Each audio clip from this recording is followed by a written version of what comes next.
Hello friends, welcome to knowledge for success teaching channel. Friends, Gyan Bindu GS academy के द्वारा बिहार दरोगा के लिए न्यू प्रैक्टिस सेट बुक आ गई है, जिसमें कुल 15 सेट दिया गया है। तो फ्रेंड्स, आज हम लोग इस वीडियो में सेट 12 करने वाले हैं। आप लोगों से रिक्वेस्ट है कि अगर आप लोगों ने इससे पहले का सेट अगर नहीं देखा है तो प्लीज हमारे चैनल पर विजिट कीजिए, प्लेलिस्ट बना हुआ है। चलिए फ्रेंड्स, बिना किसी देरी के वीडियो स्टार्ट करते हैं। बढ़ते हैं पहला प्रश्न की ओर। पहला प्रश्न है, translate the given sentence into English. लू चल रही है, इसको इंग्लिश में ट्रांसलेट करना है। इसका क्या हो जाएगा? The heat wave is blowing. The heat wave is blowing, option number B इसका बिल्कुल राइट आंसर हो जाएगा यहाँ पर। आगे चलते हैं क्वेश्चन नंबर 2 में, change the sentence into negative. इसको नेगेटिव में चेंज करना है। She is your friend. She is your friend का नेगेटिव में क्या हो जाएगा दोस्तों? She is not your friend, option number A बिल्कुल यहाँ पर राइट आंसर हो जाएगा इसका। चलिए आगे बढ़ते हैं। क्वेश्चन नंबर 3 में देखिए क्या कहा जा रहा है। Listen carefully and take notes, which kind of sentence is it. तो इसमें दोस्तों क्या हो जाएगा? इसमें हो जाएगा सी इज योर इसमें हो जाएगा listen carefully and takes notes. यह वाक्य कंपाउंड सेंटेंस का उदाहरण है। किसका उदाहरण है दोस्तों? विच kind of sentence it is, आपका इसमें पूछा जा रहा है, तो ये आपका कंपाउंड सेंटेंस हो जाएगा। ऑप्शन नंबर इसमें ए जो है राइट आंसर हो जाएगा। ऑप्शन नंबर ए यहाँ पर राइट आंसर हो जाएगा। ऑप्शन नंबर ए यहाँ पर राइट आंसर हो जाएगा। चलिए आगे बढ़ते हैं। क्वेश्चन नंबर 4 में, निम्नलिखित में से कौन सा शब्द स्त्रीलिंग नहीं है। यहाँ पर स्त्रीलिंग पूछा जा रहा है, कौन सा नहीं है। तो दोस्तों यहाँ पर सुबह, दोपहर, सांझ स्त्रीलिंग है इसमें। सुबह, दोपहर और सांझ है। यहाँ पर दिन जो है दोस्तों, यहाँ पर दिन ये पुल्लिंग शब्द है। दिन कैसा शब्द है? पुल्लिंग शब्द है। ऑप्शन डी यहाँ पर राइट आंसर हो जाएगा। आगे बढ़ते हैं। क्वेश्चन नंबर 5 में, निम्नलिखित में से तद्भव शब्द का चयन करना है दोस्तों। तद्भव शब्द का चयन करना है।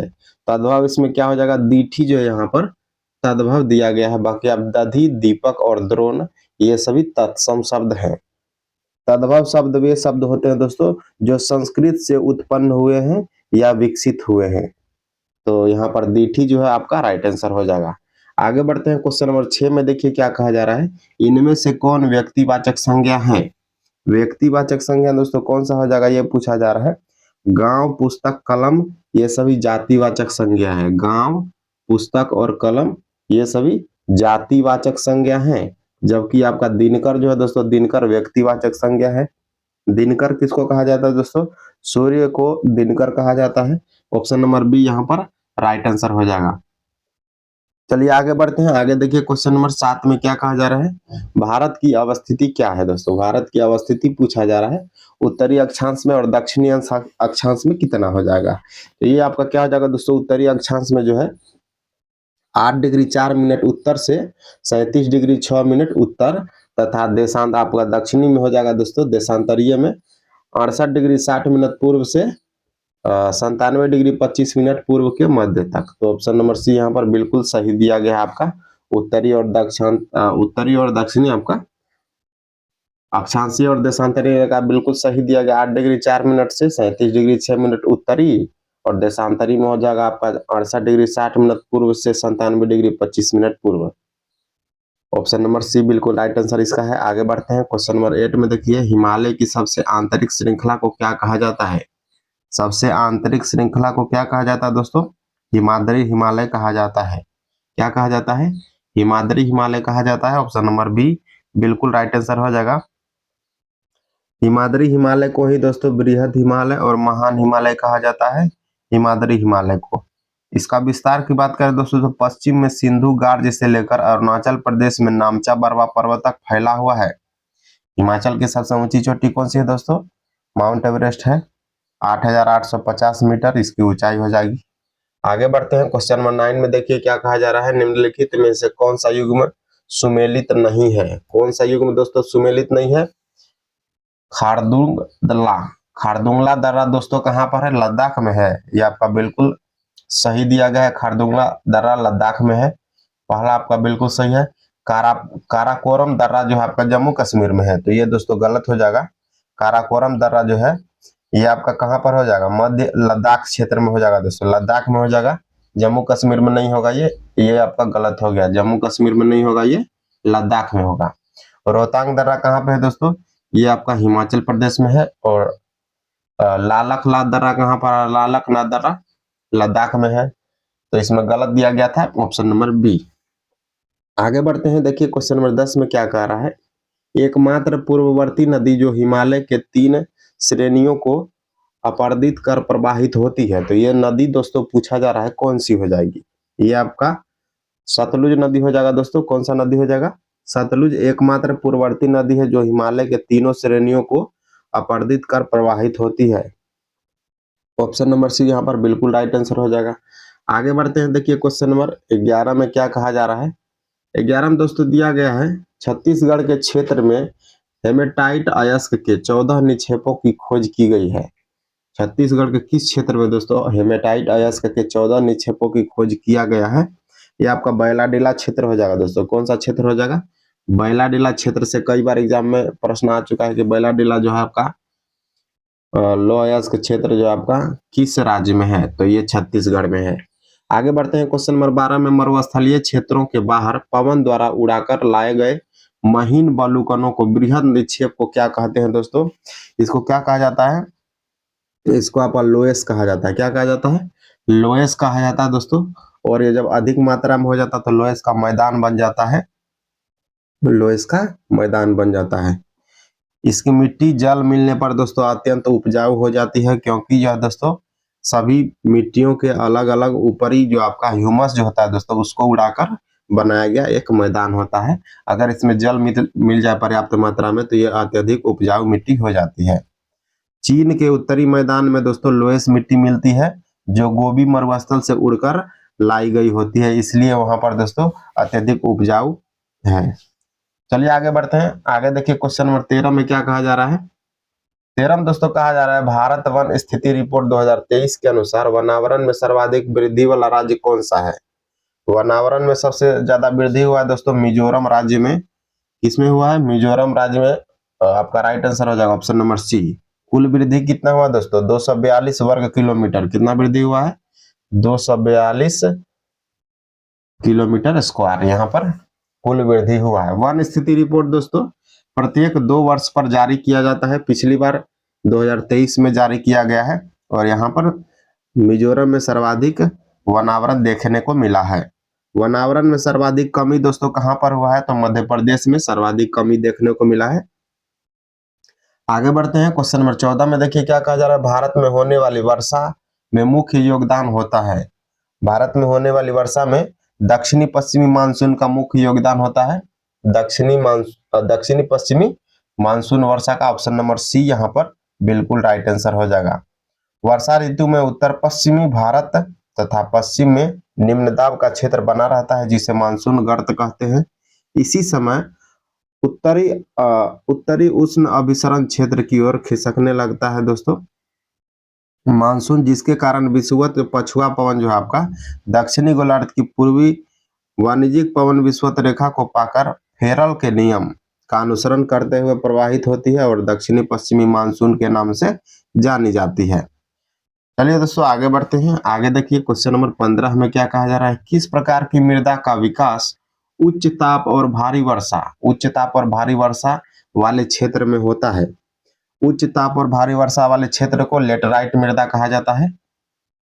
भारी वर्षा जहां पर होगा दोस्तों भारी वर्षा लेटराइट मृदा वहां पर पाई जाएगी, क्योंकि दोस्तों क्या होता है लेटराइट मृदा में भारी वर्षा के कारण जो इसके ऊपरी जो आपके जो है मुलायम जो मिट्टी होते हैं ये धीरे धीरे रिस कर नीचे चल जाते हैं और थोड़ा बलुआ टाइप का जो है आपका बलुई मिट्टी ऊपर ऊपर आ जाती है, जिससे जो है आपका लवणीय मृदा बनती है। तो ऑप्शन सी यहाँ पर राइट आंसर हो जाएगा। आगे बढ़ते हैं 16 नंबर में देखिए क्या कहा जा रहा है। निम्नलिखित में से कौन सा एक भ्रंशोत्त पर्वत का उदाहरण नहीं है? भ्रंशोत्त पर्वत का उदाहरण नहीं है दोस्तों, ये पूछा जा रहा है। तो यहाँ पर अल्पेशियन एक भ्रंशोत्त पर्वत का उदाहरण नहीं है दोस्तों। अल्पेशियन यहाँ पर गलत दिया गया है। सतपुड़ा पर्वत होगा, सियरा नेवादा हो जाएगा और ब्लैक फॉरेस्ट, ये सभी इसका उदाहरण है भ्रंशोत्त पर्वत का। भ्रंशोत्त पर्वत क्या होता है दोस्तों? भ्रंशोत्त पर्वत ये होता है दोस्तों जब दो भ्रंशों के बीच भाग यथावत रहे तथा किनारे के भाग का अवतलन हो जाए तो ऊपर उठे हुए स्थलखंड को भ्रंशोत्त या ब्लॉक पर्वत कहते हैं। भारत का सतपुड़ा पर्वत, पाकिस्तान का साल्ट रेंज, जर्मनी का ब्लैक फॉरेस्ट, फ्रांस का वॉसजेस, कैलिफोर्निया में सियरा नेवादा इसके प्रमुख उदाहरण हैं। आगे बढ़ते हैं 17 नंबर में, निम्नलिखित नदियों में से कौन सी नदी पंजाकार डेल्टा का निर्माण करते हैं? दोस्तों पक्षीपाद डेल्टा इसको कहा जाता है। पंजे के समान आपका मुहाने पर जो है, मुहाने पर इस प्रकार से आपका आकृति निर्मित कर देती है। कौन सी नदी है पूछा जा रहा है तो मिसिसिपी और मिसौरी नदी कहा जाएगा इसको। मिसिसिपी और मिसौरी नदी हो जाएगा दोस्तों ये। मिसिसिपी नदी का उद्गम जो है आपका सेंट लुइस के पास मिसौरी मिसिसिपी से आपका जो है दोस्तों इसका उद्गम होता है, इतास्का झील से होता है। किससे होता है? इतास्का झील से होता है मिसिसिपी मिसौरी नदी का उद्गम। ये उत्तरी अमेरिका का सबसे लंबा अपवाह तंत्र नदी है दोस्तों, उत्तरी अमेरिका का। चलिए आगे बढ़ते हैं। आगे देखिए क्वेश्चन नंबर 18 में कहा जा रहा है कि करीबा बांध किस नदी पर अवस्थित है? करीबा बांध किस नदी पर अवस्थित है दोस्तों? ये आपका जाम्बेजी नदी पर है। किस नदी पर है? जाम्बेजी नदी पर है। ऑप्शन नंबर सी यहाँ पर राइट आंसर हो जाएगा। जाम्बेजी नदी कहाँ पर है दोस्तों? जिम्बाब्वे। जाम्बेजी नदी जिम्बाब्वे में है। विक्टोरिया जलप्रपात जाम्बेबी नदी पर स्थित है दोस्तों, विक्टोरिया जलप्रपात। आगे बढ़ते हैं क्वेश्चन नंबर 19 में, देखिए क्या कहा जा रहा है। 19 में दोस्तों कहा जा रहा है कि लिग्निन नामक पदार्थ जमा होता है। लिग्निन नामक पदार्थ जमा होता है दोस्तों, ये आपका जाइलम उत्तक पर जमा होता है, जाइलम उत्तक पर। ऑप्शन नंबर ए यहाँ पर बिल्कुल राइट आंसर हो जाएगा। लिग्निन एक जटिल कार्बनिक बहुलक है जो पौधों में यांत्रिक शक्ति और जल परिवहन में महत्वपूर्ण भूमिका निभाता है। चलिए आगे बढ़ते हैं क्वेश्चन नंबर 20 में, देखिए क्या कहा जा रहा है। विनिमय क्रॉसिंग ओवर किस अवस्था में होता है दोस्तों? क्रॉसिंग ओवर जिसको विनिमय कहा जाता है, ये किस अवस्था में होता है? पैकिटीन की अवस्था में होता है। किस में होता है दोस्तों? पैकिटीन अवस्था में होता है। क्रॉसिंग ओवर क्या होता है दोस्तों? क्रॉसिंग ओवर अर्धसूत्री विभाजन के प्रोफेज की पैकिटीन उप अवस्था के दौरान होता है। इस अवस्था में समजातीय गुणसूत्रों के गैर वहन क्रोमेटिड्स के बीच आनुवंशिक पदार्थ का आदान प्रदान होता है। चलिए आगे बढ़ते हैं। क्वेश्चन नंबर 21 में कह रहा है रुधिर सीरम का वैज्ञानिक अध्ययन क्या कहलाता है? रुधिर सीरम का वैज्ञानिक अध्ययन सेरोलॉजी कहलाता है। क्या कहलाता है? सेरोलॉजी कहलाता है। ऑप्शन नंबर सी यहाँ पर बिल्कुल राइट आंसर हो जाएगा। चलिए आगे बढ़ते हैं। क्वेश्चन नंबर 22 में देखिए क्या कहा जा रहा है। निम्नलिखित में से कौन सा एक सजीव जीवों में एक नई जाति की उत्पत्ति के लिए सर्वाधिक महत्वपूर्ण घटक है? तो यहाँ पर दोस्तों महत्वपूर्ण घटक कौन सा हो जाएगा? ये आपका उत्परिवर्तन हो जाएगा। क्या हो जाएगा? उत्परिवर्तन यहाँ पर महत्वपूर्ण घटक हो जाएगा। Option number C. चलिए आगे बढ़ते हैं। आर्कियोप्टेरिक्स क्या हो जाएगा दोस्तों? आर्कियोप्टेरिक्स किस वर्ग के प्राणियों के बीच की योजक कड़ी है दोस्तों? आर्कियोप्टेरिक्स किस वर्गों के प्राणियों के बीच योजक कड़ी है? तो सरीसृप व पक्षी। किसका हो जाएगा दोस्तों? सरीसृप व पक्षी। ऑप्शन नंबर बी यहाँ पर राइट आंसर हो जाएगा। चलिए आगे बढ़ते हैं। क्वेश्चन नंबर 24 में निम्नलिखित में से कौन सा एंजाइम ग्लूकोज को इथेनॉल में परिवर्तित करने को प्रेरित करता है? ग्लूकोज को इथेनॉल में प्रेरित करने के लिए कौन प्रेरित करता है दोस्तों? जाइमेज करता है। कौन करता है? जाइमेज करता है। ऑप्शन नंबर ए यहाँ पर बिल्कुल राइट आंसर हो जाएगा। जाइमेज शर्करा विशेष रूप से ग्लूकोज के किण्वन फर्मेंटेशन को उत्प्रेरित करता है जिसमें इथेनॉल और कार्बन डाइऑक्साइड का निर्माण होता है। चलिए आगे देखिए, इसमें सुमेलित करने के लिए कहा जा रहा है क्वेश्चन नंबर 25 में। आइए सुमेलित करते हैं हम लोग। विटामिन का क्या हो जाएगा दोस्तों? कैरोटीन। विटामिन का क्या हो जाएगा? कैरोटीन हो जाएगा। एंजाइम का क्या हो जाएगा दोस्तों? एंजाइम का पेप्सिन हो जाएगा, पेप्सिन। हार्मोन का क्या हो जाएगा? टेस्टोस्टेरोन हार्मोन हो जाएगा इसका। और प्रोटीन का केरेटीन हो जाएगा। तो इसका राइट आंसर क्या हो जाएगा? 2 1 4 3 ऑप्शन नंबर बी यहाँ पर राइट आंसर हो जाएगा। चलिए आगे बढ़ते हैं। आगे देखिए क्वेश्चन नंबर 26 में क्या कहा जा रहा है। अणुओं द्वारा प्रकाश के अप्रत्यास्थ प्रकीर्णन की खोज भारतीय भौतिक वैज्ञानिक ने की थी। तो ये कौन सा वैज्ञानिक थे दोस्तों? ये आपके थे सीवी रमन। कौन थे दोस्तों? सीवी रमन थे। ऑप्शन नंबर ए यहाँ पर बिल्कुल राइट आंसर हो जाएगा। अणुओं द्वारा प्रकाश को अप्रत्यास्थ प्रकीर्णन की खोज भारतीय वैज्ञानिक सीवी रमन द्वारा किया गया था। चलिए आगे बढ़ते हैं। घर्षण बल लगता है अपेक्षित गति की दोस्तों दिशा के विपरीत में, दिशा की विपरीत में। ऑप्शन नंबर बी यहाँ पर राइट आंसर हो जाएगा। घर्षण बल लगता है अपेक्षित गति की दिशा के विपरीत में लगता है। घर्षण एक बल है जो वस्तु को सतहों के समानांतर परंतु वस्तु को फिसलने वाले बल की विपरीत दिशा में लगता है। ऑप्शन नंबर बी बिल्कुल राइट आंसर हो जाएगा इसका। आगे बढ़ते हैं। निम्नलिखित में से कौन प्रथम श्रेणी का उत्तोलक नहीं है दोस्तों? यहाँ पर नहीं है पूछा जा रहा है, तो कौन सा इसमें नहीं हो जाएगा? तो शीश झूला हो जाएगा दोस्तों, साइकिल का ब्रेक हो जाएगा, हैंड पंप भी हो जाएगा, लेकिन यहाँ पर सरवता नहीं होगा दोस्तों। ये यहाँ पर गलत दिया गया है। प्रथम श्रेणी का उत्तोलक सरवता नहीं होगा। ऑप्शन नंबर डी यहाँ पर गलत दिया गया है। उत्तोलक क्या होता है दोस्तों? उत्तोलक एक सीधी या टेढ़ी दृढ़ छड़ होती है जो किसी निश्चित बिंदु के चारों ओर स्वतंत्रता पूर्वक घूम सकती है। तो शीश झूला दोस्तों स्वतंत्रता पूर्वक घूमता है, साइकिल का ब्रेक भी और हैंड पंप भी, लेकिन सरवता दोस्तों सरवता स्वतंत्रता पूर्वक नहीं घूमता है, इसीलिए यहाँ पर यह गलत हो जाएगा। आगे बढ़ते हैं। 29 में देखिए क्या कहा जा रहा है। जल तुल्यांक का एसआई मात्रक क्या होता है? जल तुल्यांक का एसआई मात्रक यहाँ पर पूछा जा रहा है दोस्तों। इसका एसआई मात्रक होता है किलोग्राम। क्या होता है? किलोग्राम होता है। ऑप्शन नंबर सी बिल्कुल राइट आंसर हो जाएगा इसका। आगे बढ़ते हैं। क्वेश्चन नंबर 30 में देखिए क्या कहा जा रहा है। प्रकाश वोल्टेज सेल के प्रयोग से सौर ऊर्जा का रूपांतरण करने से निम्नलिखित में से किसका उत्पादन होता है? दोस्तों यहाँ पर किसका उत्पादन हो रहा है? विद्युत ऊर्जा उत्पादन होता है। विद्युत ऊर्जा उत्पादन होता है। ऑप्शन नंबर डी बिल्कुल राइट आंसर हो जाएगा। प्रकाश वोल्टेज सेल प्रयोग से सौर ऊर्जा का रूपांतरण करने से विद्युत ऊर्जा उत्पादन होता है। चलिए दोस्तों आगे बढ़ते हैं। आगे देखिए 31 में कह रहा है कि इलेक्ट्रोड विभव क्या है? इलेक्ट्रोड विभव क्या होता है दोस्तों? इलेक्ट्रोड और इलेक्ट्रोलाइट के बीच विभवांतर होता है। ऑप्शन नंबर ए यहाँ पर बिल्कुल राइट आंसर हो जाएगा। इलेक्ट्रोड विभव क्या होता है? इलेक्ट्रोड और इलेक्ट्रोलाइट के बीच विभवांतर का काम करता है। ऑप्शन नंबर ए बिल्कुल राइट आंसर हो जाएगा इसका। इलेक्ट्रोड एवं विद्युत अपघट्य के मध्य जो विभवांतर उत्पन्न होता है उसे इलेक्ट्रोड विभव कहा जाता है। आगे बढ़ते हैं। आगे देखिए क्या कहा जा रहा है। विद्युत ऋणात्मकता के बारे में कौन सा कथन सही दिया गया है? विद्युत ऋणात्मकता से संबंधित कथन जो दिया गया है, यह एक आवर्त में बाएं से दाएं बढ़ती है और एक वर्ग में ऊपर से नीचे घटती है। तो इसका सही उत्तर दिया गया है ऑप्शन नंबर बी में।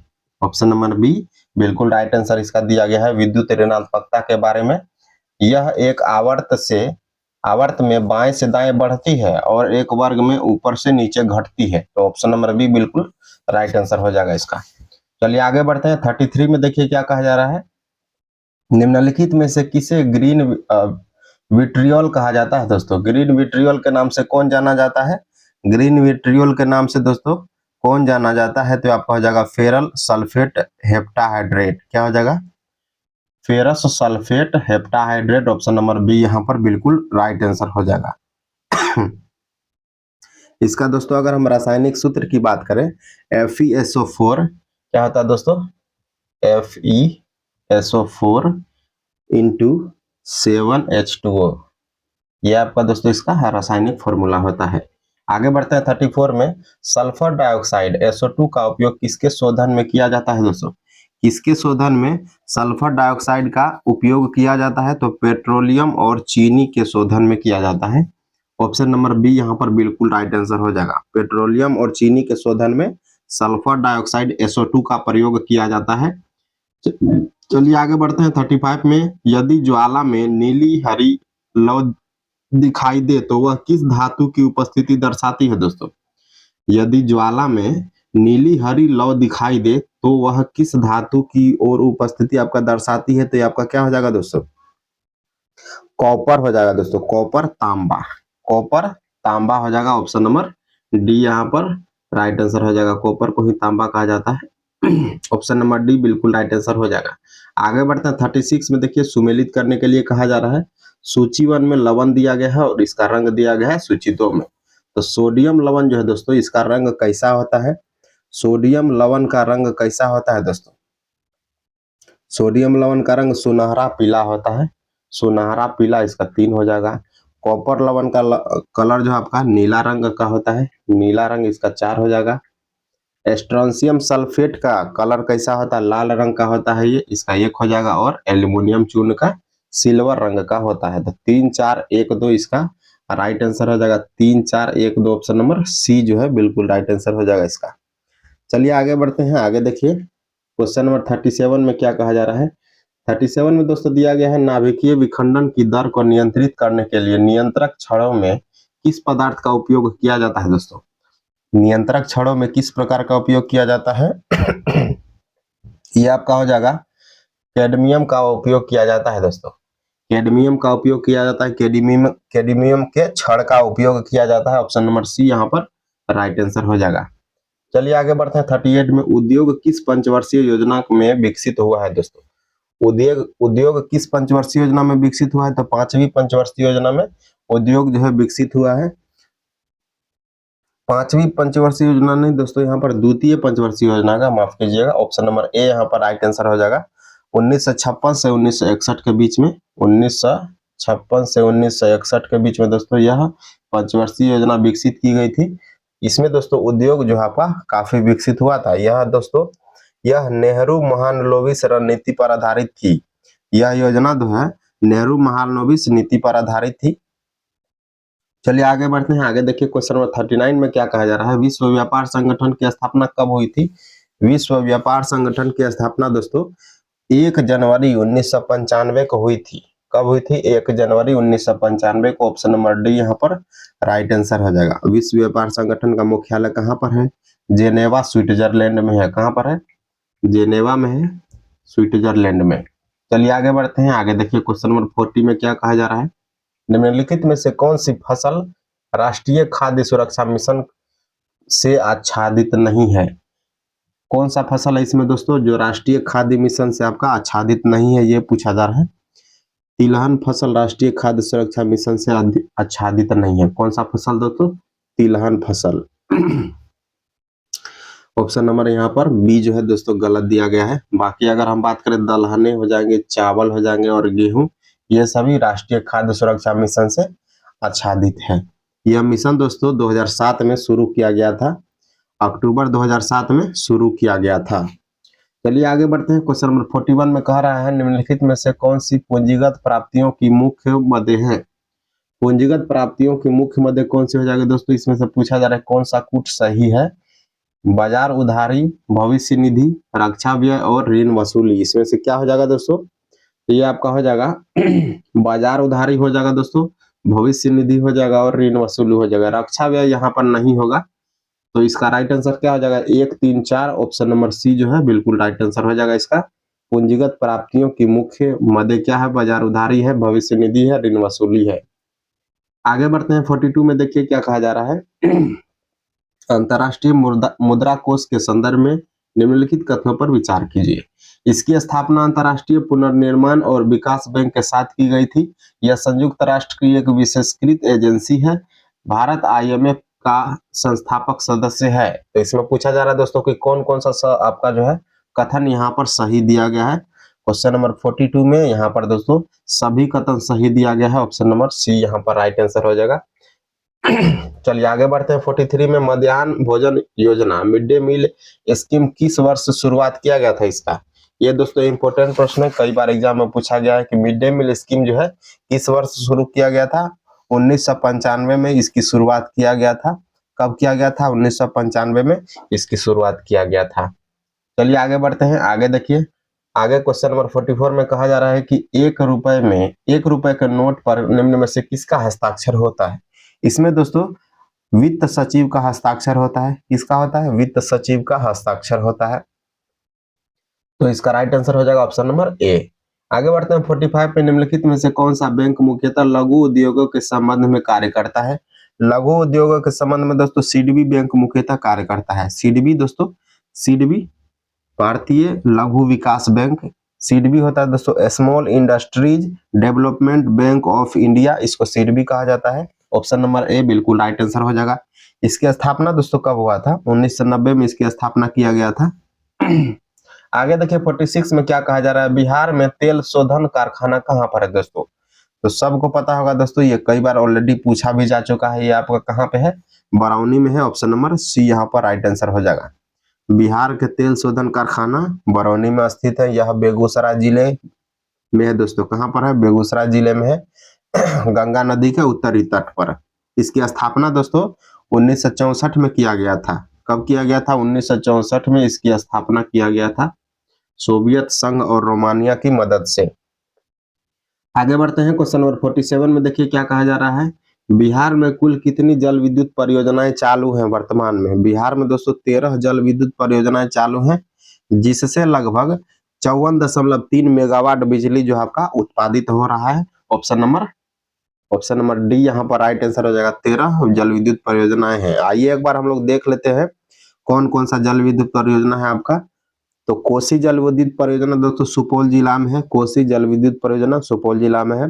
पूर्वी गंडक नहर जो आपका पश्चिमी चंपारण में है। सोन पश्चिमी नहर रोहतास, सोन पूर्वी नहर औरंगाबाद, त्रिवेणी नहर पश्चिम चंपारण, ढेलबाग लघु जल विद्युत रोहतास में है।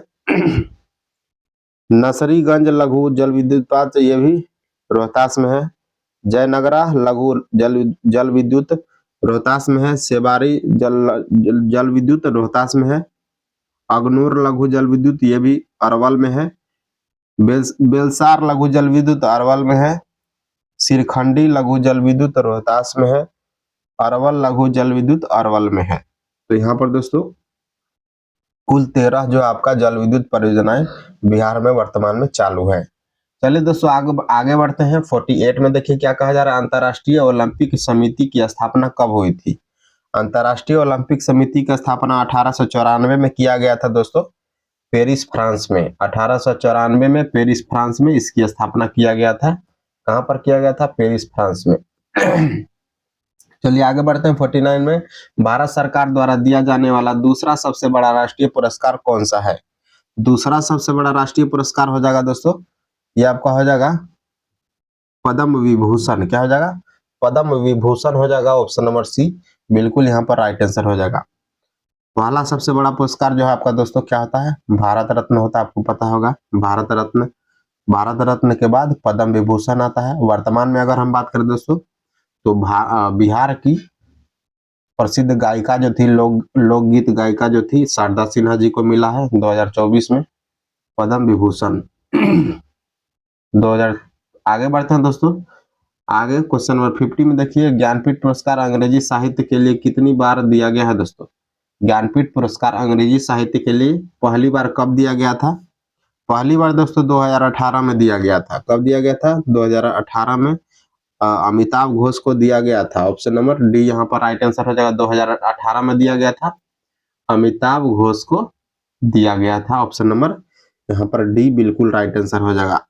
अमिताभ घोष की प्रमुख रचना दोस्तों आपका the circle of reason, the shadow line, the Calcutta chromosome, the glass palace, the hungry tide, river of smoke, flood of fire, ये सभी इनकी प्रमुख रचनाएं हैं। चलिए दोस्तों आगे बढ़ते हैं। आगे देखिए 51 में क्या कहा जा रहा है, राज्य के नीति निर्देशक तत्वों के महत्व के संबंध में कौन सा कथन जो है यहाँ पर असत्य दिया गया है, गलत दिया गया है। तो पहला देखिए आपका कह रहा है कि आर्थिक व सामाजिक लोकतंत्र की स्थापना, ये आपका बिल्कुल सही दिया गया है। भारत सरकार के कल्याणकारी कार्यों का आधार अधिकांश योजना इससे प्रेरित है दोस्तों, ये भी सही है। लोक कल्याणकारी संघ की स्थापना करना, ये आपका यहाँ पर असत्य दिया गया है दोस्तों डीपीएसपी के बारे में। इसमें संविधान का दर्शन निहित है, तो ये भी सही है। तो इसमें सी जो है दोस्तों गलत दिया गया था। चलिए आगे बढ़ते हैं। 52 में देखिए क्या कहा जा रहा है, मोबाइल अदालत की अवधारणा का जनक किसे माना जाता है दोस्तों।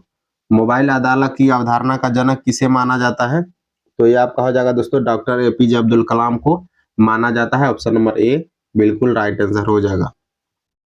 मोबाइल अदालत का पहली बार प्रयोग 2007 में हरियाणा में किया गया था दोस्तों। कहां पर किया गया था, 2007 में हरियाणा में किया गया था। ये बात आप लोग ध्यान में रखिएगा। आगे बढ़ते हैं। 53 में लोकसभा महासचिव की नियुक्ति किसके द्वारा की जाती है। लोकसभा महासचिव की नियुक्ति लोकसभा अध्यक्ष के द्वारा किया जाता है। ऑप्शन नंबर सी यहाँ पर बिल्कुल राइट आंसर हो जाएगा। किसके द्वारा किया जाता है, लोकसभा अध्यक्ष के द्वारा किया जाता है लोकसभा महासचिव की नियुक्ति। चलिए आगे बढ़ते हैं। 54 में देखिए क्या कहा जा रहा है, इसमें सुमेलित करना है, प्रमुख समिति दिया गया है और सदस्यों की संख्या दिया गया है। प्राक्कलन समिति में दोस्तों कितने सदस्य होते हैं, तो 30 सदस्य होते हैं। प्राक्कलन समिति में 30 सदस्य होते हैं। लोक लेखा समिति में 22 सदस्य होते हैं। लोक लेखा समिति में 22 सदस्य होंगे। लोक उपक्रम समिति में भी 22 सदस्य होते हैं। कार्य मंत्रणा समिति में 15 सदस्य होते हैं। तो इसका राइट आंसर क्या हो जाएगा, ऑप्शन नंबर सी यहाँ पर राइट आंसर हो जाएगा, 3 4 1 2। चलिए आगे बढ़ते हैं। 55 में देखिए क्या कहा जा रहा है, भारत में ब्लॉक स्तर पर बनी पंचायत समिति केवल है। भारत में ब्लॉक स्तर पर बनी पंचायत समिति दोस्तों क्या है, प्रशासनिक प्राधिकरण होते हैं। प्रशासनिक प्राधिकरण होते हैं, ऑप्शन नंबर डी यहाँ पर राइट आंसर हो जाएगा। भारत में ब्लॉक स्तर पर बनी पंचायत समिति केवल प्रशासनिक प्राधिकरण होते हैं, ऑप्शन नंबर डी यहाँ पर बिल्कुल राइट आंसर हो जाएगा। आगे बढ़ते हैं। 56 में निम्नलिखित में से कौन भारतीय संविधान का अभिरक्षक है दोस्तों। भारतीय संविधान का अभिरक्षक कौन है, तो ये आपका हो जाएगा दोस्तों सर्वोच्च न्यायालय। राइट आंसर हो जाएगा ऑप्शन नंबर सी, भारत का सर्वोच्च न्यायालय सुप्रीम कोर्ट दोस्तों भारतीय संविधान का अभिरक्षक है। ऑप्शन नंबर सी यहाँ पर बिल्कुल राइट आंसर हो जाएगा। चलिए आगे बढ़ते हैं। 57 में देखिए क्या कहा जा रहा है, भारत में कर प्रस्ताव निम्नलिखित में से किस में निहित होता है। भारत में कर प्रस्ताव निम्न में से किस में निहित होता है दोस्तों, तो ये आपका हो जाएगा वित्तीय विधेयक में निहित होता है। ऑप्शन नंबर बी यहाँ पर राइट आंसर हो जाएगा, वित्तीय विधेयक में निहित होता है। इसके अनुच्छेद की बात करें तो अनुच्छेद इसका कितना हो जाएगा, अनुच्छेद हो जाएगा 112। आगे बढ़ते हैं। 58 में देखिए भारत के संविधान में निम्नलिखित में से क्या कथित है दोस्तों। भारतीय संविधान में इसमें से क्या कहा गया है, राष्ट्रपति संसद के किसी भी सदन का सदस्य नहीं होगा। और दूसरा दिया गया है संसद राष्ट्रपति और 2 सदनों से मिलकर बनेगी। तो इसमें पूछा जा रहा है दोस्तों सही उत्तर कौन सा हो जाएगा इसमें, तो इसमें दोस्तों दोनों यहाँ पर सही दिया गया है। ऑप्शन नंबर यहाँ पर बी राइट आंसर हो जाएगा। दोनों कथन यहाँ पर सही दिया गया है। राष्ट्रपति संसद के किसी भी सदन का सदस्य नहीं होगा। संसद राष्ट्रपति और 2 सदनों से मिलकर बनेगी। आगे बढ़ते हैं। 59 में देखिए क्या कहा जा रहा है, 84वें संविधान संशोधन अधिनियम 2001 के द्वारा किस वर्ष तक विधानसभा की सीटों को कोई परिवर्तन नहीं किया जाएगा दोस्तों, तो 2026 यहाँ पर राइट आंसर हो जाएगा, 2026। ऑप्शन नंबर सी यहाँ पर बिल्कुल राइट आंसर हो जाएगा। चलिए आगे बढ़ते हैं। 60 नंबर में कह रहा है किस संस्कृति से स्टेटाइट और कार्नेलियन जैसी कीमती पत्थरों के हार प्राप्त हुए दोस्तों। तो किस संस्कृति से पूछा जा रहा है, तो ये आपका हो जाएगा कायथा संस्कृति, जो कि मध्य प्रदेश में है दोस्तों, यहाँ पर आपका मिला है। तो कायथा संस्कृति option number B right answer हो जाएगा। यहाँ पर कार्नेलियन जैसी कीमती पत्थरों के हार दोस्तों प्राप्त हुए हैं। आगे बढ़ते हैं। ब्राह्मणों पर जजिया कर लगाने वाला प्रथम मुगल शासक कौन था दोस्तों, ये पूछा जा रहा है। ब्राह्मणों पर किसने लगा दिया था, तो फिरोज शाह तुगलक ने लगा दिया था। ऑप्शन नंबर सी यहाँ पर राइट आंसर हो जाएगा, फिरोज शाह तुगलक ने ब्राह्मणों पर जजिया कर लगा दिया था। चलिए आगे बढ़ते हैं। क्वेश्चन नंबर 62 में देखिए क्या कहा जा रहा है, निम्नलिखित कथनों पर विचार कीजिए। 2 कथन दिया गया है, पूछा जा रहा है कौन सा कथन आपका सही है। पहला कथन देखिए, कहा जा रहा है कि 1919 के मॉन्टेग्यू चेम्सफोर्ड सुधारों में 21 वर्ष से अधिक आयु की सभी महिलाओं के लिए मताधिकार की संस्तुति की गई थी। दूसरा कथन दिया गया है कि 1935 के गवर्नमेंट ऑफ इंडिया एक्ट में विधानमंडल के महिलाओं के लिए आरक्षित स्थानों का प्रावधान किया गया था। तो इसमें दोस्तों क्या हो जाएगा, केवल दूसरा कथन सही है। केवल इसमें दोस्तों दूसरा कथन सही दिया गया है, पहला कथन यहाँ पर गलत है। प्रांतों में स्वायत्तता देने का प्रावधान किया गया था 1935 के अधिनियम द्वारा। इसका राइट आंसर क्या हो जाएगा, ऑप्शन नंबर बी, केवल 2 यहाँ पर राइट आंसर हो जाएगा। आगे बढ़ते हैं। क्वेश्चन नंबर 63 में 1872 में पंजाब में कूका विद्रोह का दमन किस वायसराय के काल में हुआ था। तो 1872 में दोस्तों लॉर्ड नॉर्थब्रुक भारत के वायसराय थे। लॉर्ड नॉर्थब्रुक, इनके शासनकाल में जो है पंजाब में कूका विद्रोह का दमन किया गया था। ऑप्शन नंबर बी यहाँ पर बिल्कुल राइट आंसर हो जाएगा। चलिए आगे बढ़ते हैं। 64 में देखिए क्या कहा जा रहा है। 64 में दोस्तों दिया गया है, भारतीय कम्युनिस्ट पार्टी के उद्देश्य से संबंधित कथनों पर विचार करना है। यहाँ पर कौन सा कथन सही है ये पूछा जा रहा है। पूर्ण स्वराज प्राप्त करने का लक्ष्य, और दूसरा में कहा जा रहा है एक ऐसे समाज की स्थापना करना जहां उत्पादन और धन के वितरण पर सामूहिक स्वामित्व हो। तो यहाँ पर दोस्तों दोनों कथन सही दिया गया है। इसका राइट आंसर क्या हो जाएगा? ऑप्शन नंबर सी जो है बिल्कुल राइट आंसर हो जाएगा। 65 में देखिए क्या कह रहा है, रोलेट एक्ट के विरोध में किसने लगान न देने के आंदोलन चलाने का सुझाव दिया था दोस्तों? रोलेट एक्ट के विरोध में किसने आंदोलन चलाने का दोस्तों आपका दिया था सुझाव? स्वामी श्रद्धानंद ने दिया था दोस्तों। स्वामी श्रद्धानंद ने दिया था। ऑप्शन नंबर डी यहाँ पर राइट आंसर हो जाएगा। रोलेट एक्ट दोस्तों कब भारत में आया था? 1919 में। 1919 में रोलेट एक्ट पारित किया गया था। आगे बढ़ते हैं 66 में देखिए क्या कहा जा रहा है, 1 नवंबर 1913 को अमेरिका में कैलिफोर्निया के सैन फ्रांसिस्को नगर में किसके द्वारा गदर पार्टी की स्थापना किया गया था? तो ये दोस्तों लाला हरदयाल के द्वारा किया गया था। ऑप्शन नंबर सी जो है यहाँ पर बिल्कुल राइट आंसर हो जाएगा। 1 नवंबर 1913 को अमेरिका के कैलिफोर्निया में दोस्तों, कैलिफोर्निया के सैन फ्रांसिस्को नगर में लाला हरदयाल के द्वारा गदर पार्टी की स्थापना किया गया था। आगे बढ़ते हैं 67 में किस सिख नेता के विरुद्ध युद्ध करते हुए एक सैन्य अभियान के दौरान फरवरी 1712 ईस्वी में बहादुर शाह प्रथम की मृत्यु हो गई थी? बहादुर शाह प्रथम की मृत्यु हो गई थी दोस्तों बंदा बहादुर के विरुद्ध लड़ते हुए। ऑप्शन नंबर बी यहाँ पर राइट आंसर हो जाएगा। बंदा बहादुर के विरुद्ध लड़ते हुए बहादुर शाह प्रथम की मृत्यु हो गई थी। आगे बढ़ते हैं 68 में देखिए क्या कहा जा रहा है। 68 में दोस्तों दिया गया है कि 1937 में हुए प्रांतीय विधानमंडलों के चुनाव में अपने प्रतिद्वंदी दलों को सफाया करते हुए कांग्रेस ने 11 प्रांतों में से कितने प्रांतों में पूर्ण बहुमत प्राप्त किया था?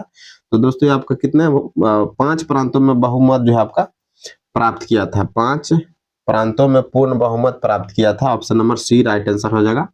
5 प्रांतों में। ये कौन कौन से प्रांत थे दोस्तों? मद्रास संयुक्त प्रांत जिसको यूपी के नाम से जाना है, उत्तर प्रदेश। मध्य प्रांत है आपका मध्य प्रदेश, बिहार और उड़ीसा। यहाँ पर दोस्तों पूर्ण बहुमत मिला था भारतीय राष्ट्रीय कांग्रेस को। चलिए आगे बढ़ते हैं। क्वेश्चन नंबर 69 में देखिए कहा जा रहा है कि अलाउद्दीन के बचपन का नाम क्या था? अलाउद्दीन के बचपन का नाम दोस्तों पूछा जा रहा है। अलाउद्दीन खिलजी के बचपन का नाम क्या हो जाएगा? अली और गुरसप था दोस्तों इसका बचपन का नाम। तो इसमें राइट आंसर हो जाएगा ए और बी दोनों सही दिया गया है। Option number C right answer हो जाएगा इसका। चलिए आगे बढ़ते हैं। आगे देखिए क्वेश्चन नंबर 70 में कह रहा है कि प्राग संधि के तहत ऑस्ट्रिया जर्मन संघ में कब स्थापित हुआ था दोस्तों? प्राग संधि के तहत ऑस्ट्रिया जो है जर्मन संघ में कब स्थापित हुआ था? तो ये 23 अगस्त 1866 को शामिल हुआ था। Option number C right answer हो जाएगा। 23 अगस्त 1866 को ऑस्ट्रिया जो है जर्मन संघ में शामिल हुआ था। चलिए आगे बढ़ते हैं। 71 में कह रहा है बोस्टन टी पार्टी की घटना कब हुई थी? बोस्टन टी पार्टी की घटना पूछा जा रहा है दोस्तों। ये कब हुआ था? ये दोस्तों 16 दिसंबर 1773 को हुआ था। कब हुआ था? 16 दिसंबर 1773 को। ऑप्शन नंबर सी यहाँ पर बिल्कुल राइट आंसर हो जाएगा। इस घटना के बाद दोस्तों अमेरिका जो है स्वतंत्र हो गया था। 1774 ईस्वी में आपका स्वतंत्र हो गया था। आगे बढ़ते हैं। 72 में कहा जा रहा है निम्नलिखित में से कौन सा देश क्रिकेट का आईसीसी चैंपियंस ट्रॉफी 2025 जीता है? 2025 में दोस्तों भारत ने आईसीसी चैंपियंस ट्रॉफी जीता है। ऑप्शन नंबर बी यहाँ पर बिल्कुल राइट आंसर हो जाएगा। आगे बढ़ते हैं। 73 में हाल ही में अंतरराष्ट्रीय मारखोर दिवस निम्नलिखित में से किस तिथि को मनाने की घोषणा किया गया है? अंतरराष्ट्रीय मारखोर दिवस मनाने की घोषणा दोस्तों किया गया है। ये कब किया गया है? 24 मई को मनाने की घोषणा किया गया है। कब किया गया है? 24 मई को। ऑप्शन नंबर ए यहाँ पर राइट आंसर हो जाएगा। आगे बढ़ते हैं। 74 में इसरो के स्पेडेक्स मिशन का मुख्य उद्देश्य क्या है? इसरो के स्पेडेक्स मिशन का मुख्य उद्देश्य पूछा जा रहा है दोस्तों। यहाँ पर मुख्य उद्देश्य क्या हो जाएगा इसका? 30 दिसंबर 2024 को इसरो ने श्रीहरिकोटा से स्पेस डॉकिंग एक्सपेरिमेंट जिसको स्पेडेक्स कहा जाता है दोस्तों, ये मिशन लॉन्च किया था। 30 दिसंबर 2024 को ये लॉन्च हुआ था। तो इसमें दोस्तों पूछा जा रहा है कि कौन सा इसका मुख्य उद्देश्य है? तो यहाँ पर कोई भी यहाँ पर मुख्य उद्देश्य दिया नहीं गया है। ऑप्शन नंबर डी है, इसमें से कोई नहीं हो जाएगा दोस्तों। इसमें से कोई नहीं। इसका मुख्य उद्देश्य था अंतरिक्ष को डॉक करने और अनडॉक करने के लिए आवश्यक प्रौद्योगिकी का विकास तथा प्रदर्शन करना, ये इसका मुख्य उद्देश्य था। आगे बढ़ते हैं। 75 में विश्व में पहली बार किस देश में मानव मूत्राशय का प्रत्यारोपण किया गया है दोस्तों? मानव मूत्राशय का प्रत्यारोपण किस देश में किया गया है? तो अमेरिका में किया गया है दोस्तों। ऑप्शन नंबर सी यहाँ पर राइट आंसर हो जाएगा। अमेरिका में मानव मूत्राशय का प्रत्यारोपण किया गया है। चलिए आगे बढ़ते हैं। क्वेश्चन नंबर 76 में देखिए कह रहा है कि भारत की कौशल विकास और उद्यमिता मंत्रालय ने किस वैश्विक संगठन के साथ मिलकर इंडिया स्किल्स एक्सेलेटर पहल की शुरुआत किया है दोस्तों। एक्सेलेटर पहल की शुरुआत भारतीय जो आपका कौशल विकास उद्यमिता मंत्रालय और वैश्विक संगठन के साथ मिलकर किया है। तो ये आपका हो जाएगा दोस्तों विश्व आर्थिक मंच, ऑप्शन नंबर सी यहाँ पर राइट आंसर हो जाएगा। WEF के द्वारा जो है आपका WEF के साथ आपका ये पहल शुरुआत किया गया है। आगे बढ़ते हैं 67 में देखिए क्या कहा 77 में राष्ट्रीय मानवाधिकार आयोग का अध्यक्ष किसे नियुक्त किया गया है दोस्तों। राष्ट्रीय मानवाधिकार आयोग का अध्यक्ष किसको नियुक्त किया गया है। तो ये आपका हो जाएगा दोस्तों वी राम सुब्रमण्यम को नियुक्त किया गया। ऑप्शन नंबर डी यहाँ पर राइट आंसर हो जाएगा। राष्ट्रपति द्रौपदी मुर्मू ने सुप्रीम कोर्ट के मुख्य न्यायाधीश वी राम सुब्रमण्यम को राष्ट्रीय मानवाधिकार आयोग का 9वें अध्यक्ष के रूप में नियुक्ति किया है। 9वें अध्यक्ष के रूप में नियुक्ति किया है। आगे बढ़ते हैं 78 में देखिए क्या कहा जा रहा है। 78 में दोस्तों दिया गया है राष्ट्रीय महिला आयोग ने निम्नलिखित में से किस विश्वविद्यालय से यशोदा AI आपकी AI सखी पहल की शुरुआत दोस्तों की है। तो ये किसने किया है। तो ये दोस्तों आपका हो जाएगा दोस्तों महात्मा ज्योतिबा फुले रोहिलखंड विश्वविद्यालय बरेली के द्वारा शुरू किया गया है। ऑप्शन नंबर सी यहाँ पर बिल्कुल राइट आंसर हो जाएगा। आगे बढ़ते हैं हम लोग 79 में हाल ही में चर्चा में रही पुस्तक Tipu Sultan the saga of the Mysore interregnum के लेखक दोस्तों कौन हो जाएंगे। तो इसके लेखक कौन हो जाएंगे, विक्रांत संपत हो जाएंगे। ऑप्शन नंबर सी बिल्कुल राइट आंसर इसका हो जाएगा, विक्रांत संपत इसके लेखक हो जाएंगे। देखिए अगले प्रश्न में क्या कह रहा है। संचार मित्र योजना के अंतर्गत किन छात्रों को संचार मित्र के रूप में नामित किया गया है दोस्तों। तो ये आपका हो जाएगा विश्वविद्यालय के छात्रों को नामित किया गया है। ऑप्शन नंबर बी यहाँ पर राइट आंसर हो जाएगा। संचार मित्र योजना में विश्वविद्यालय के छात्रों को नामित किया गया है। 81 में देखिए कह रहा है कि संयुक्त राष्ट्र जनसंख्या पुरस्कार 2025 प्राप्त करने वाली वर्षा देशपांडे का संबंध किस राज्य से है दोस्तों। ये किसको मिला है, वर्षा देशपांडे को मिला है। संयुक्त राष्ट्र जनसंख्या पुरस्कार वर्षा देशपांडे को मिला है। इनका संबंध किस राज्य से है, महाराष्ट्र से है। ऑप्शन नंबर ए यहाँ पर राइट आंसर हो जाएगा, महाराष्ट्र से इनका संबंध है। चलिए दोस्तों आगे बढ़ते हैं 82 में देखिए क्या कहा जा रहा है। भारत तथा अफ्रीका ने प्रथम विश्व युद्ध के सैनिकों को श्रद्धांजलि अर्पित करने के लिए किस देश के ताइता तवेता काउंटी में स्मारक स्तंभ का निर्णय किया है दोस्तों। तो ये क्या हो जाएगा इसका राइट आंसर हो जाएगा ऑप्शन नंबर बी केन्या दोस्तों। केन्या में इसका निर्माण स्तंभ शुरू किया गया है। ऑप्शन नंबर बी केन्या बिल्कुल राइट आंसर हो जाएगा। आगे बढ़ते हैं। हाल ही में एक समझौते के तहत किस देश ने चागोस द्वीप को दोस्तों मॉरिशस को सौंप दिया है। तो ये कौन सा देश ने सौंपा है दोस्तों, तो यूनाइटेड किंगडम ने एक समझौते के तहत आपको चागोस द्वीप और मॉरिशस को सौंपा है। ऑप्शन नंबर डी यहाँ पर राइट आंसर हो जाएगा। आगे बढ़ते हैं। हाल ही में किस राज्य की पर्यटन विभाग ने बोधि यात्रा आयोजित की थी दोस्तों। बोधि यात्रा उत्तर प्रदेश के पर्यटन विभाग ने आयोजित किया था 2 से 7 जून 2025 तक। 2 से 7 जून के बीच में दोस्तों ये आयोजित किया गया था। चलिए आगे बढ़ते हैं 85 में देखिए क्या कहा जा रहा है। हाल ही में भारत के पहले बाल कैंसर अस्पताल की आधारशिला कहां पर रखी गई है दोस्तों। 12 दिसंबर 2024 को बिहार के पटना में दोस्तों महावीर बाल कैंसर अस्पताल की आधारशिला मुख्यमंत्री नीतीश कुमार के द्वारा रखी गई है पटना में। Option number C right answer होगा। आगे बढ़ते हैं हम लोग 86 में देखिए क्या कहा जा रहा है। वित्त मंत्री ने बजट भाषण 2025-26 के दौरान बिहार के लिए क्या ऐलान किया है दोस्तों। तो makhana board, national institute of food technology IIT Patna का विस्तार, 3 एयरपोर्ट पटना, बिहटा एयरपोर्ट और ग्रीनफील्ड एयरपोर्ट का निर्माण किया जाएगा।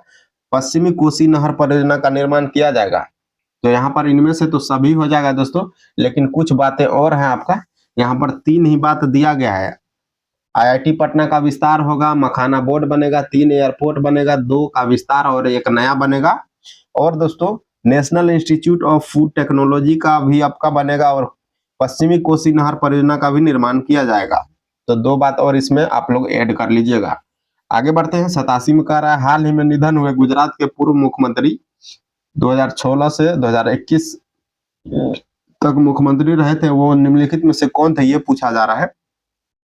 तो ये दोस्तों आपका बात कर रहा है विजय रूपानी जो थे, विजय रूपानी गुजरात के मुख्यमंत्री, इनका निधन हो गया है। ये 2016 से 2021 तक गुजरात के मुख्यमंत्री थे।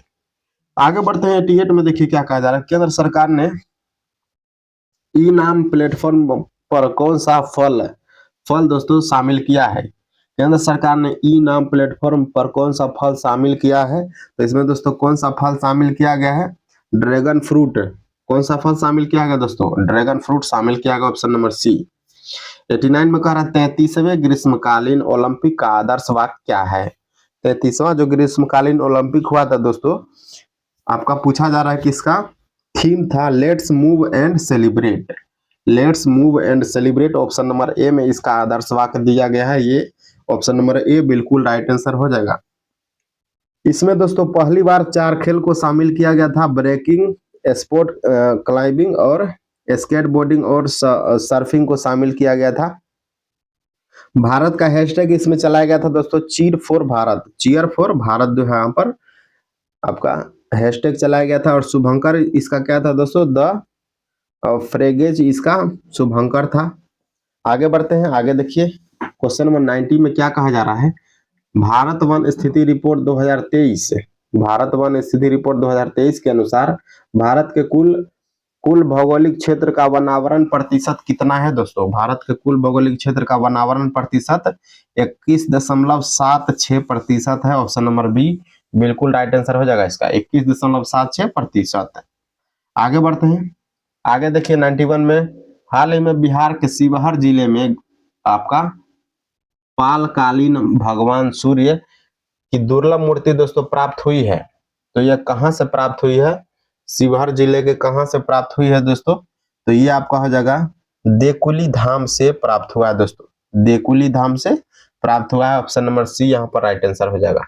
आगे बढ़ते हैं 92 में। देखिए 92 में दिया गया है एक दुकानदार अपने ग्राहकों को 20% छूट देकर 25% लाभ अर्जित करता है। उस वस्तु का अंकित मूल्य क्या होगा जब जो है दोस्तों जिसका क्रय दुकानदार के लिए 600 रुपया है। तो उसका अंकित मूल्य पूछा जा रहा है दोस्तों, एमआरपी पूछा जा रहा है। तो एमआरपी इसका कितना हो जाएगा 937.50 रुपया में हो जाएगा, ऑप्शन नंबर ए। आगे बढ़ते हैं 93 में। किसी मिश्र धातु में 15% चांदी है। मिश्र धातु में किसी भाव में यदि 51% चांदी है तो दूसरे धातु की मात्रा क्या हो जाएगी दोस्तों। भार में था, भार में 51 ग्राम चांदी है तो दूसरे धातु का प्रतिशत कितना हो जाएगा, ये पूछा जा रहा है। 289 ग्राम दूसरे आपका धातु का मात्रा 289 ग्राम हो जाएगा।